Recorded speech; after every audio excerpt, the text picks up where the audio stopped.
నువ్వే క్రియేట్ చేసేట్టున్నావు.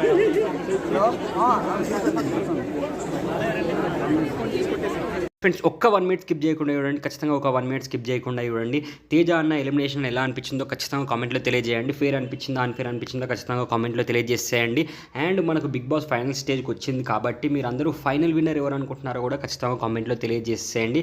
ఎందుకంటే ఈ ఛానల్లో కామెంట్స్ చాలామంది అందరూ చూస్తారు కాబట్టి, ఎక్కువ మంది ఎవరు ఫైనల్ విన్నర్ అనుకుంటున్నారో కూడా అందరూ చూస్తారు కాబట్టి, ఆ కామెంట్స్కి లైక్ చేస్తారు కాబట్టి ఖచ్చితంగా ఫైనల్ విన్నర్ ఎవరు అనుకుంటున్నారో కూడా గ్యారెంటీగా మీరు కామెంట్లో తెలియజేసేయండి. ఫైనల్ విన్నర్ ఎవరు అనుకుంటున్నారో 200% ఖచ్చితంగా కామెంట్లో తెలియజేసేయండి. నాకైతే టేస్టీ తేజ అన్న టాప్ 5లో ఉంటే హ్యాపీగా ఉండేది.